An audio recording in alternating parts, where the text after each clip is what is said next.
Hi there and welcome back to Japan, where I'm going to be checking out a bit more WAGAKKI Band, but I've got a bit of an interesting story behind this. Now, as you guys know, WAGAKKI Band have been something of a revelation for me. I mean, they are a combination of so many things I really love in music, and I've always said, the idea of sort of hard rock ethos going along with Japanese traditional musical instruments. It's something I've actually experimented with myself.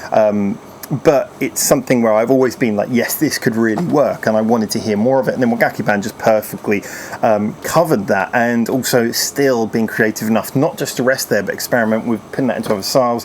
And I love her voice, I love the videos, just everything about them. As a band on a channel where we're trying to be critical of everything, I find it very hard to pick any holes in anything I ever hear by them. Now, the interesting story about this particular song, I mean, you're clicking on this video thinking, oh, Hal's trying out something new, and basically I am, as usual, but this is one where I think this might have been recommended to me, apologies if it has, but I was just going through some old memory cards and like hard drives and stuff and clearing out some stuff today, and suddenly I just out of nowhere I just recognised the Japanese, like, there's a WAGAKKI Band file on here, and I found a WAGAKKI Band video. Like, what the hell is this doing on here? And I definitely haven't seen it before, because I remember before the only thing I'd seen of them was a quick few clips during the Olympics in 2016. They were doing like the theme tune for one of the TV station's coverage. I think it might have actually been this video, which might be why I downloaded it. But I remember at the time, before obviously, before we had this YouTube channel going, we had a radio show. Before the radio show, we were doing like a podcast thing, and there was a few other projects that me and James and a few other people were working on that, if you like, came together to be the radio show.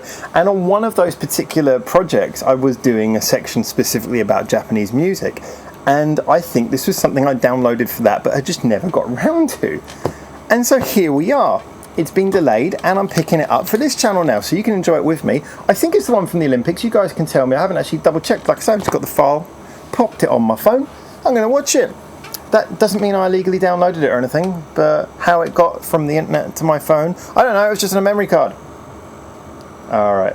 Really looking forward to this, like I say. This might be the one that started my interest in them visually, if not sonically. And go.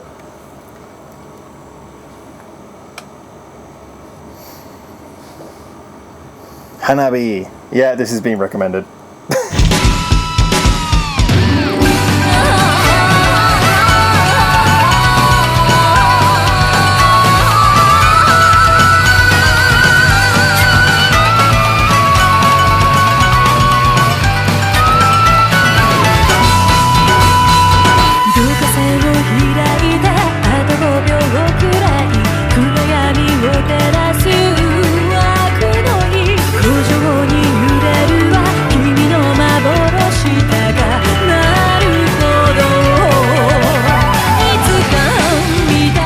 Their videos always seem to have a good budget, but this one's got that Olympic money look.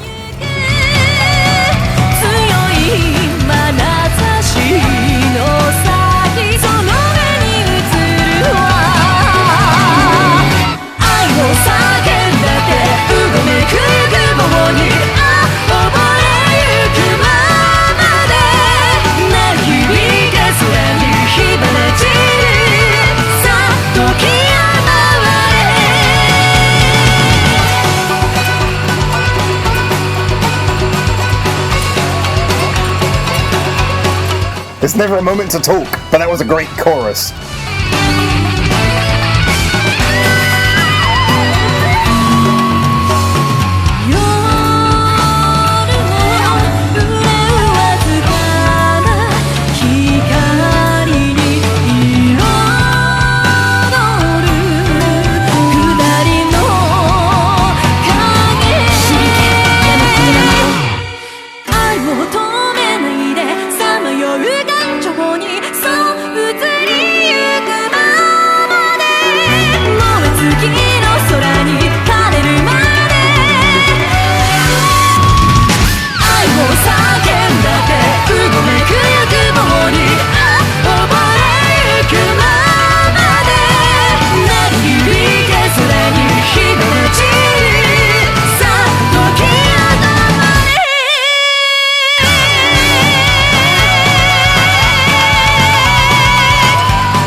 So basically 3 years of waiting to, well, not waiting, I didn't remember it was there. 3 years.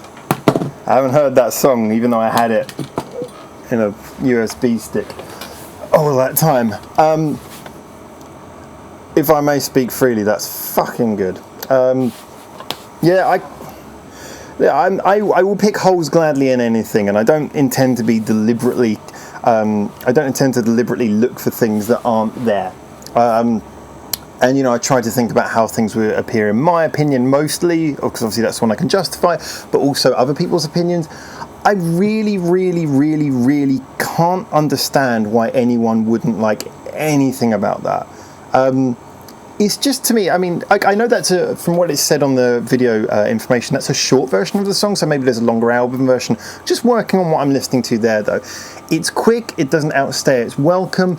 The solos, each of the solos that they do, sometimes they do this thing where each instrumentalist gets a tiny little solo, which I think is a fantastic way. I mean, for someone like me, obviously my tastes are very clearly aligned with what they do anyway, but for someone like me, most bands who have solos that are more than like sort of 4 or 8 bars, I tend to get a little bit bored, if I'm honest with you.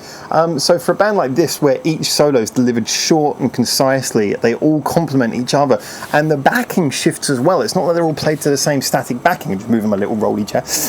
They have a real sense that every second, every note of the song is, none of them are taken for granted. Each one is considered and written, and that was complemented with something that maybe they're only, I'm not going to call it a weak suit, but the only thing that they don't consistently get perfect is having a catchy hook, which is not something you always need, I know. But obviously if you're watching a music video, you're assuming it's a single, and if it's a single, you're assuming it's catchy on some level. That seems reasonable.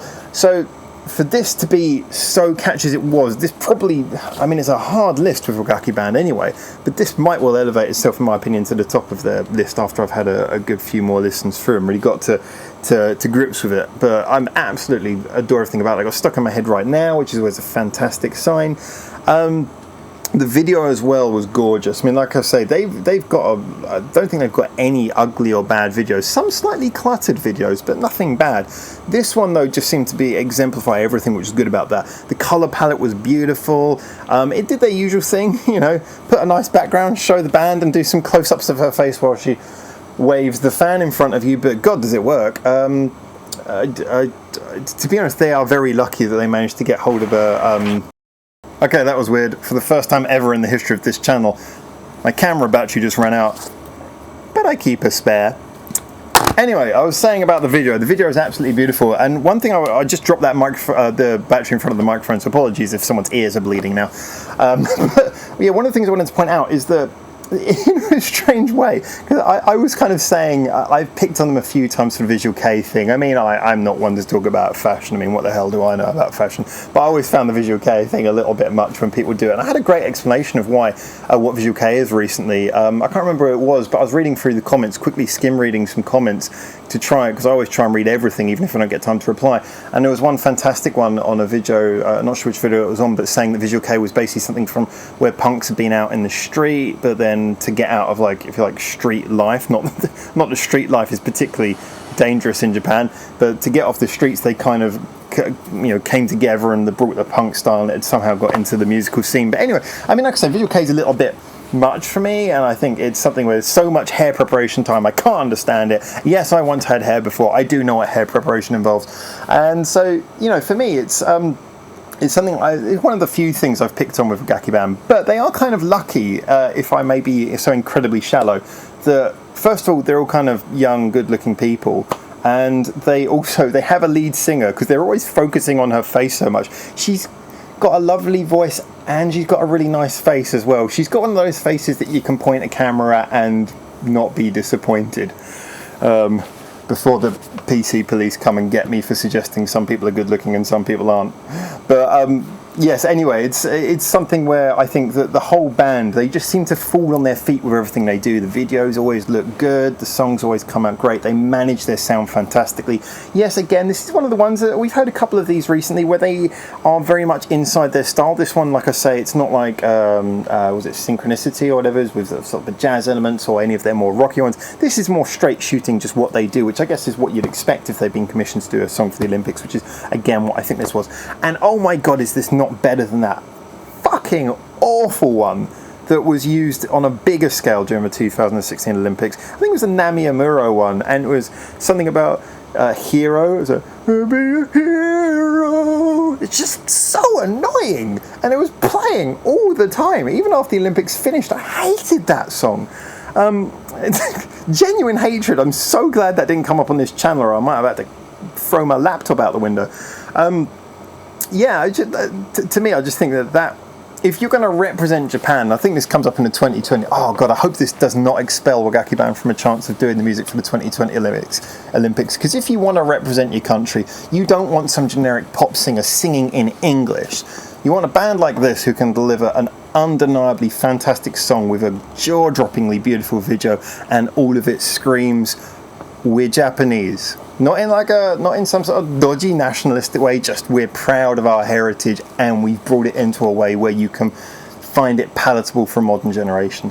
So yeah, like I say, this doesn't so much break any boundaries for WAGAKKI Band as just exemplify why they're fantastic. Probably, if not their best song that I've heard, certainly getting close to it. Beautiful video, beautiful chorus, beautiful everything, fantastic musicianship, fantastic arrangement. I really can't pick any holes in it. The only thing I would pick a hole in is, you guys know, if you remember the live stream, or if you've been listening to any of my reviews recently, I mentioned there's a really cheap CD shop across the road here where you can get CDs like anything from like 100 yen to 500 yen, so that's like less than $1 to like $4 or $5 American. And you know, in English pounds, so that's like up to like £3, £3.50. But anyway, so many cheap CDs. But when I went to go and find a WAGAKKI Band CD, they were between 4,000 and 7,000 yen. There's no cheap CDs by this band. So that's the only thing I pick holes in. But that's got nothing to do with this review. So for now, from Japan, thanks so much for tuning in. There will be more WAGAKKI Band. There'll be more of a lot of stuff. But for now, ciao.